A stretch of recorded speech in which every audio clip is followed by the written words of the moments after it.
A former NFL player releases a video of his arrest that has now gone viral. Today, we're reaching out to the player, looking through a second video that has been released of the incident, and also reaching out to police to get your questions answered.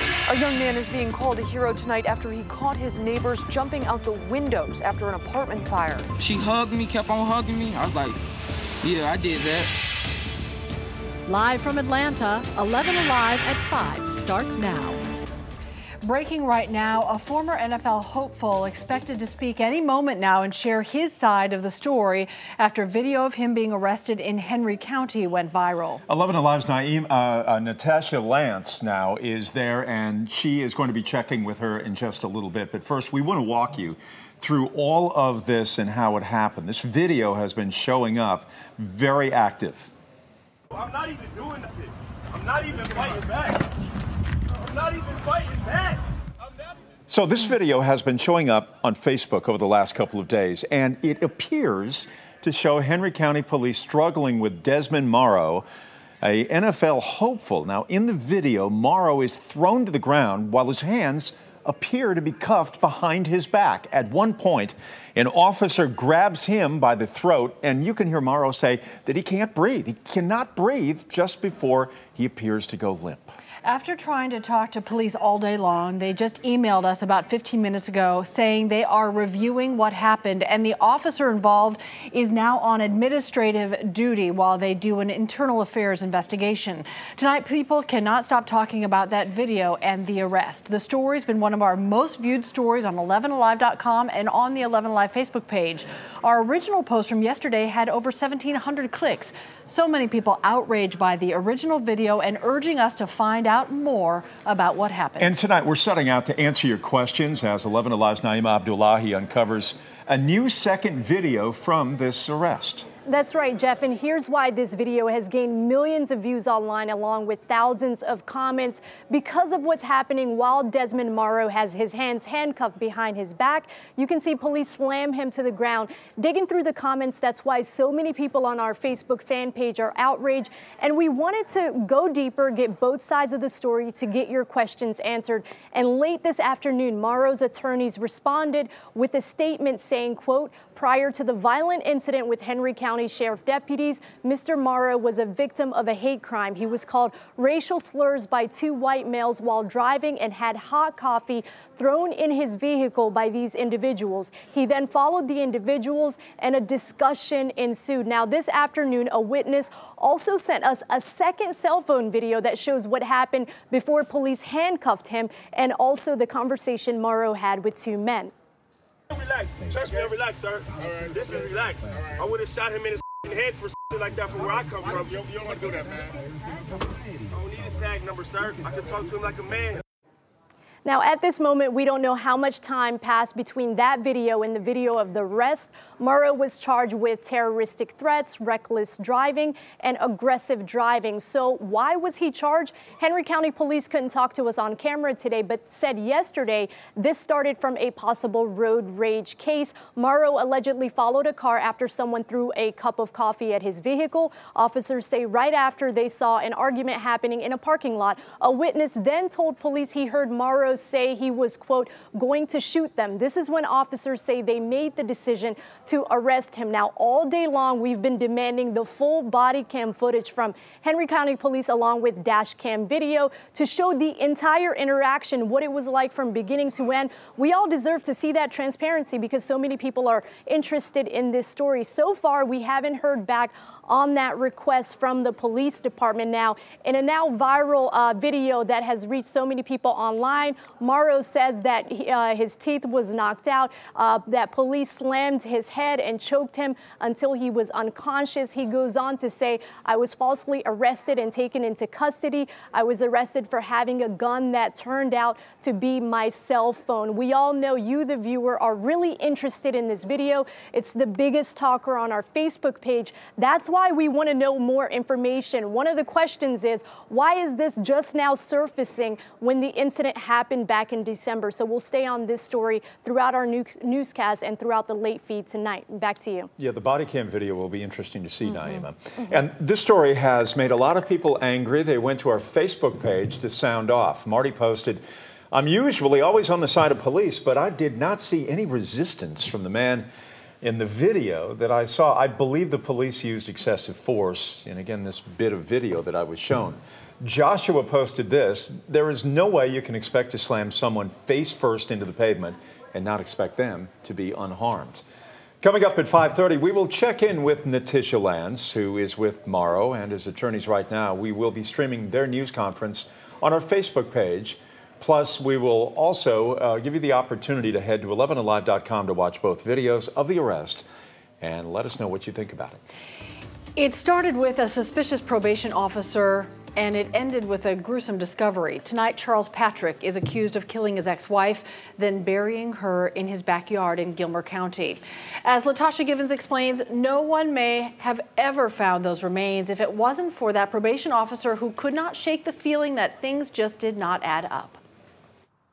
Well, GBI says Patrick's ex-wife had been missing since 2016, and out of the blue, he married someone else. Well, conflicting stories about his ex-wife's last whereabouts made his probation officer suspicious. Well, that hunch led detectives to his backyard, where they made that gruesome discovery. Charles Michael Patrick, seen here, was already under legal supervision as a convicted sex offender. Now he's back behind bars, but this time for allegedly murdering his ex-wife, Drusilla Patrick. Well, he always was a little bit angry, and he got angry real quick. William Crisp says he had a tumultuous relationship with his neighbor who once threatened his life. And I confronted him about his dogs, and he told me that if I done anything to the dogs or whatever, that he'd just kill me.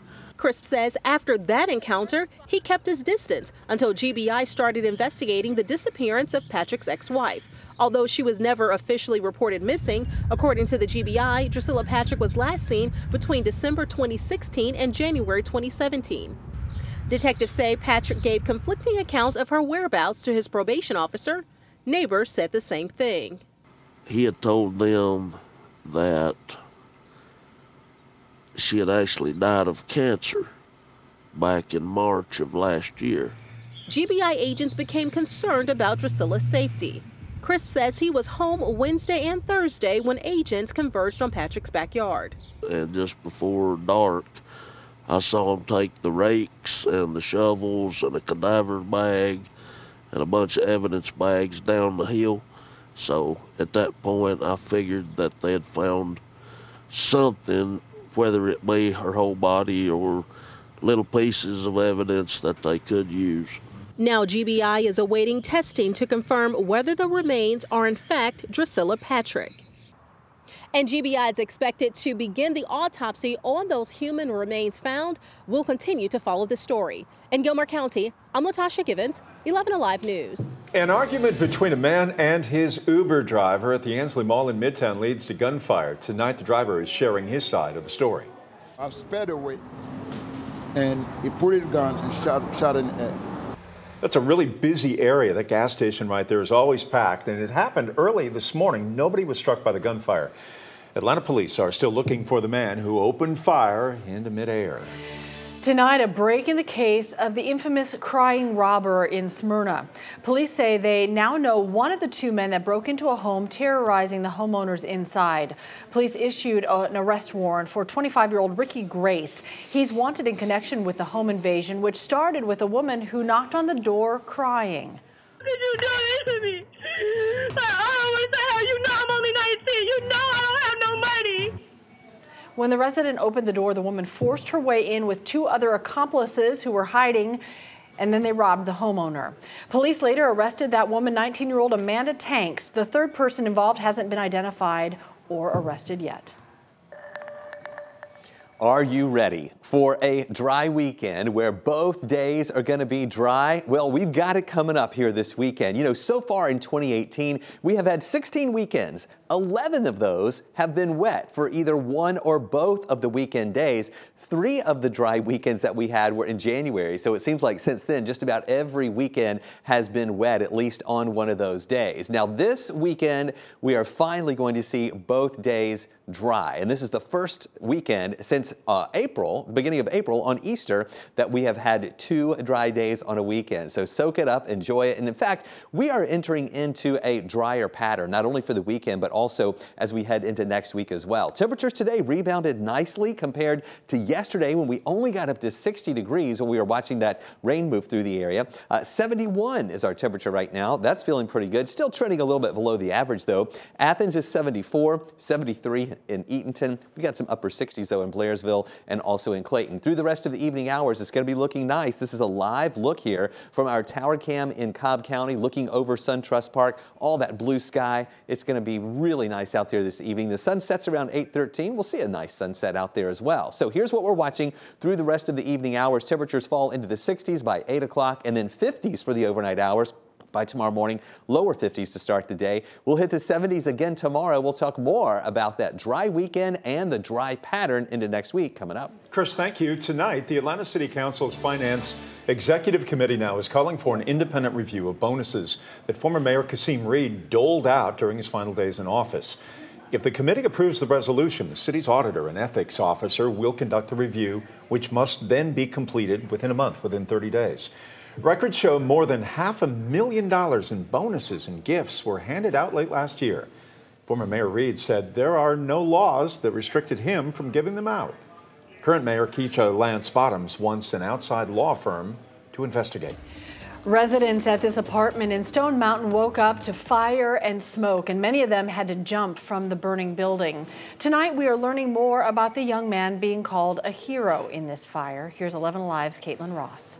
You can still smell the smoke in the air here in Stone Mountain. The damage to the apartment complex is horrible, but it could have been a lot worse if it weren't for the quick actions of a young man who lives here. There was this girl at the top floor. She was crying in tears. I said, come on, baby, just jump, I got you. I promise I got you.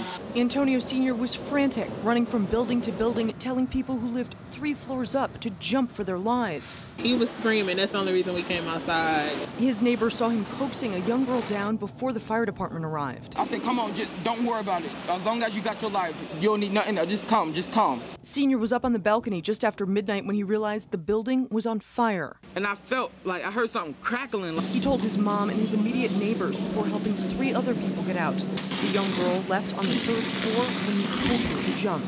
Come on, you good? Come on, baby. And she jumped in my arms, and I felt so accomplished right then. It was 3 people I called.